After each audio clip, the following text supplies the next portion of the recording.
This is Damon Fordham, Adjunct Professor of History at Charleston Southern University and the Citadel, as well as an author and lecturer and historian. And this morning I'm going to tell you about a young lady who has really caused a lot of positive attention in recent times.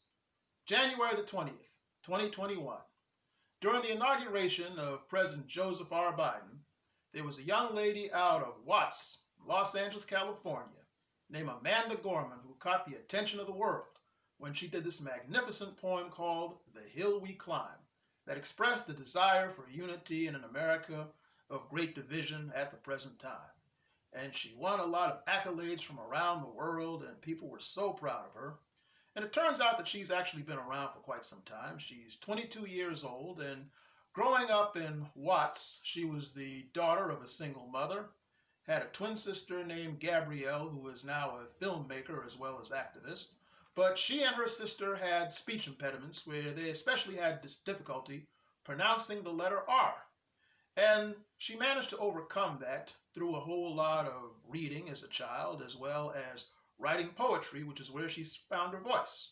Well, the mother sent her to private schools and eventually managed to struggle to get her to Harvard University, the top university in the world, where she graduated a couple of years ago.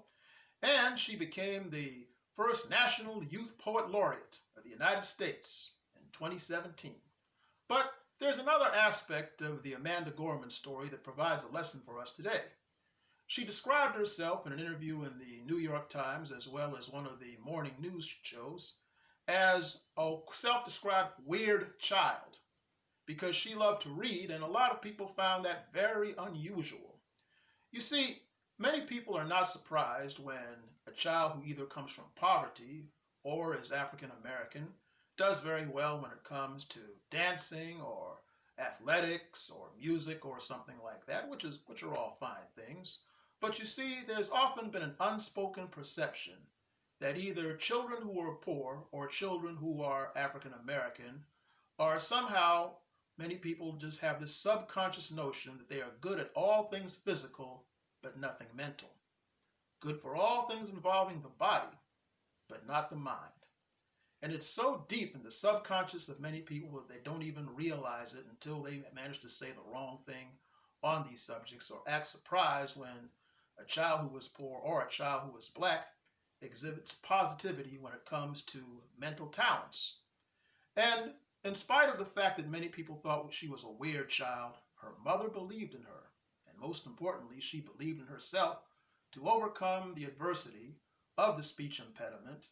And Watts in Los Angeles is best known for many people as being the place of the 1965 riots and the home of the television character Fred Sanford on the Sanford and Son comedy show. But here she's out making Watts and the rest of the United States and even the world proud of her through her accomplishment. And this is something that I know about because there's this young man in particular who was born in the deep southern town of Spartanburg, South Carolina in the early 60s, when a lady having a child out of wedlock, especially to a married man who was not her husband, that was considered disgrace, so she put the child up for adoption. And so these parents from the Charleston area adopted the child, and problem was that the child was very gifted at all things regarding books, and loved to read, and eventually loved to write his own stories and such. But everybody considered the boy quite strange because he was very awkward and particularly homely and not very good at anything athletic, unlike most of the boys in his community. And so many people thought the young man was strange, but the young man's father in particular believed in him and told him that he was going to grow up to be somebody. And in later years, the young man found the right type of role models to help him get from point A to point B. But the young man's father died relatively young, and while the young man managed to finish college, he was unable to go on to get a PhD because for many years he had to take care of his ailing mother who never recovered from the death of her husband, and thus he had to pass up a whole lot of opportunities.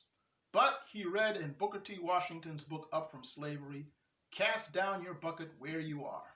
And that's exactly what he did. He went on to distinguish himself on the radio and in the newspapers and journalism. Then he went on to teach with his master's degree at local colleges and did very well at that, became a lecturer, and pretty soon was invited to speak at the University of California at Berkeley, as well as to the University of Memphis in Tennessee, and even the BBC Radio in England offered him a chance to speak, and he got a chance to meet 3 presidents, write 3 books, and about to publish a 4th, and became a pretty much of a good role model for young people in these situations. But had he listened to the people around him, he would have grown up thinking he was weird and not have accomplished anything. And that's a story I know well because the person this happened to you is speaking to you in this video. Yes, that's my story. So when people see a young Amanda Gorman or a young person who is doing very well academically but maybe socially awkward, or people think that they're strange, you have to give that child as much encouragement as possible, because when you do that, these children grow up to be people who inspire other young people to get out of that situation and make great improvements to the state of humanity. So that is something that is of extreme importance. And one of the best things about the story of young Amanda Gorman is that is a perfect example of the lesson that she could teach us in reaching out to young children who may not get the attention they deserve when they are doing well academically and loving to read, but just need a sympathetic adult to point them in the right direction. And with that said, this is Damon Fordham on the lesson of Amanda Gorman.